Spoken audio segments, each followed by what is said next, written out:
सो hey guys, कैसे हैं आप सभी। एक बार फिर से स्वागत आपका मेरे यूट्यूब चैनल पे।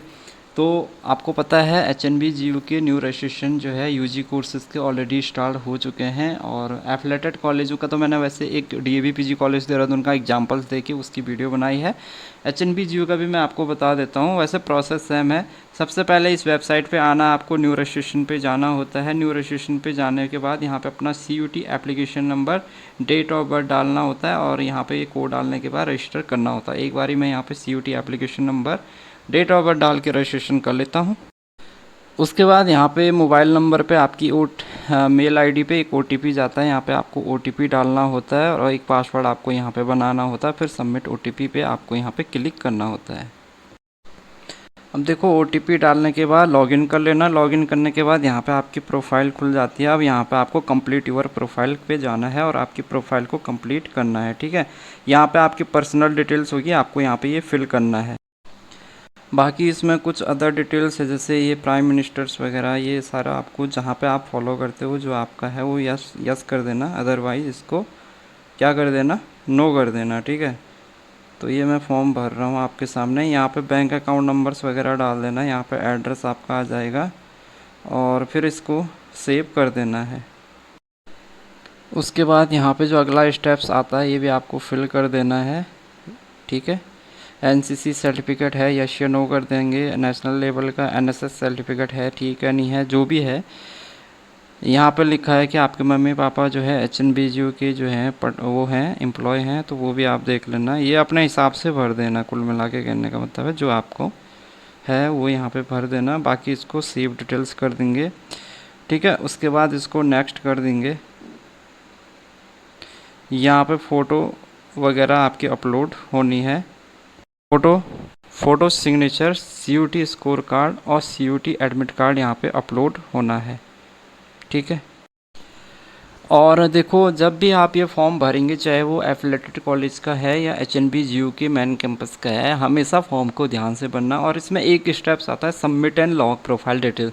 जब भी इसको आप लॉग कर देंगे तो आप कोई भी जो है यहाँ पे अपनी प्रोफाइल में कोई भी अपडेट नहीं कर सकते हैं, कोई भी चेंजेस आप यहाँ पे नहीं कर सकते हैं, ठीक है। तो इसको ध्यानपूर्वक आपको भरना है, तभी आपको ये क्या करना है, फॉर्म इसको लॉग करेंगे। उसके अलावा जब तक आप जो है अपनी डिटेल्स अच्छे से फिल नहीं करेंगे, करेक्ट फिल नहीं करेंगे, कोई भी मिस्टेक अगर आप इस फॉर्म को भरते टाइम करते हैं तो ये बाद में आपको एडिशनल लेते टाइम या जो है दिक्कत हो सकती है। इसलिए फॉर्म को जो भी भरना है अच्छे से देख के भरना है। जो भी डिटेल्स आप भरेंगे उसको एकदम जो है करेक्ट यहाँ पे भरेंगे, ठीक है। तो इस तरीके से आपको फॉर्म फिल करना है। उसके बाद देखो, यहाँ पे कभी भी हो जब आप प्रोग्राम सेलेक्ट कर रहे हो, जो भी प्रोग्राम्स में आप जैसे बैचलर में लेना है, यहाँ पे अपना जिस कोर्सेज़ में आपको एडिशंस लेना है उसको सेलेक्ट करेंगे। अब देखो, क्योंकि मैं आपको यहाँ पे अभी ये एफिलेटेड कॉलेज दिखा रहा है, वहाँ पे आपका क्या दिखाएगा, यूनिवर्सिटी के कैंपस दिखाएगा। BGR campus Pauri, SRT campus Tehri और दूसरा कौन है, बिरला कैंपस श्रीनगर।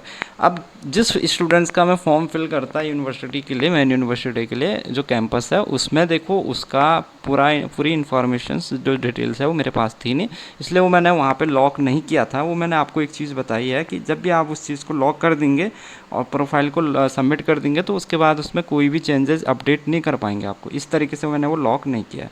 देखो, उसके बाद जब आप लॉक कर देंगे तो जब आप वहाँ पे फिर प्रोग्राम सिलेक्शंस का ऑप्शंस आता है, फिर पर्सनल डिटेल्स दिखाएगा, फिर एकेडमिक डिटेल्स आपको भरनी होती है उसमें कि आपकी 10th और 12th के मार्क्स वगैरह आपको भरने हैं।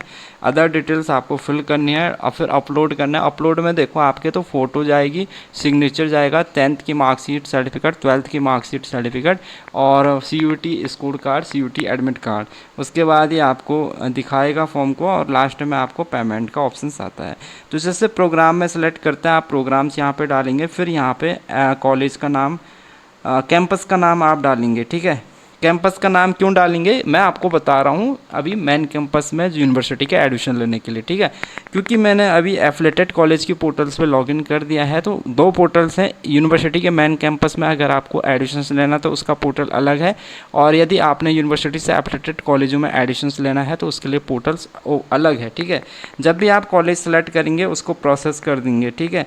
तो एक यहाँ पे देखो, एक बारी में हम एक से ज़्यादा कॉलेज यहाँ पे सेलेक्ट नहीं कर पा रहे हैं, ठीक है।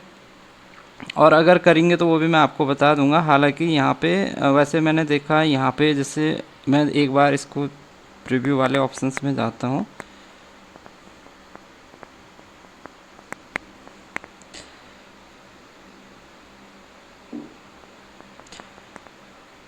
जैसे मैंने यहाँ पे बीकॉम में एक बार ऑलरेडी एडमिशन जो है यहाँ पे लिया है, ठीक है। डीएवी पीजी कॉलेज देहरादून मैंने डाला है। अब मैं यहाँ पे, हालांकि मैं ये आपको बता नहीं रहा हूँ, मैं इस वीडियो में केवल यूनिवर्सिटी के मेन कैंपस में आपको एडमिशन्स कैसे लेना है वो बता रहा हूँ, ठीक है। तो वो मैं आपको एक अलग से बना दूंगा कि आप एक साथ क्या एक से ज़्यादा कॉलेज यहाँ पे एक से ज़्यादा कोर्सेज सेलेक्ट कर सकते हैं क्या एक ही फॉर्म से। उस पे ऊपर मैं अलग से वीडियो बनाऊंगा। इसमें जो है कन्फ्यूज आप हो जाओगे, क्योंकि मैं ये वीडियो बना रहा हूँ केवल यूनिवर्सिटी के मेन कैंपस में एडमिशन्स के लिए। तो ये चीज़ें आपको करनी होगी। उसके बाद देखिए, जब भी ये चीज़ें कर देंगे तो उसके बाद लास्ट में आपको पेमेंट करनी है। तो एकेडमिक डिटेल्स में मैंने आपको बताया 10th-12th के मार्कशीट वगैरह यहाँ पे आपको अपलोड करने हैं, डॉक्यूमेंट्स अपलोड करने हैं, मार्क्स वगैरह फिल करना है, कॉलेज स्कूल का नाम यहाँ पे भरना है। ये सारी चीज़ें आपको यहाँ पे डिटेल से फिल करनी होती है। और पेमेंट मेरे ख्याल से यहाँ पे 100 रुपये दिखा रहा है। जब मैंने एफिलेटेड कॉलेजों के लिए यहाँ पे रजिस्ट्रेशन किया तो 100 रुपये की पेमेंट यहाँ पे मांग रहा है। तो मुझे लगता है यूनिवर्सिटी के मेन कैंपस में भी एडमिशन्स के लिए 100 रुपये की पेमेंट यहाँ पे होगी, ठीक है। फिर भी अगर कोई दिक्कत आती है आपको फॉर्म फिल करते हुए, ऑनलाइन रजिस्ट्रेशन करते हुए, तो देखो व्हाट्सअप नंबर मैंने दिया हुआ है ऑलरेडी, आप वहाँ पे उस नंबर पे आप हेल्प ले सकते हैं वहाँ से। अगर कोई भी प्रॉब्लम्स आ रही है आपको फॉर्म फिल करते हुए तो वहाँ पे आप, और यहाँ पे देखो कोई मैसेज कमेंट आया था सीयूटी के मार्क्स का तो मेरे पास कोई ऑप्शंस नहीं आया था। जब मैंने यूनिवर्सिटी से एफिलेटेड जो कॉलेज के लिए फॉर्म फिल किया था बीकॉम के लिए, वहाँ पे कोई भी ऑप्शन नहीं था कि भाई जहाँ पे मुझे सीयूटी के मार्क्स फिल करने होते हैं। सीयूटी का score card, admit card upload करने के ऑप्शंस वहाँ पे है, लेकिन मार्क्स जो है फिल करने का कोई भी ऑप्शंस नहीं है, ठीक है।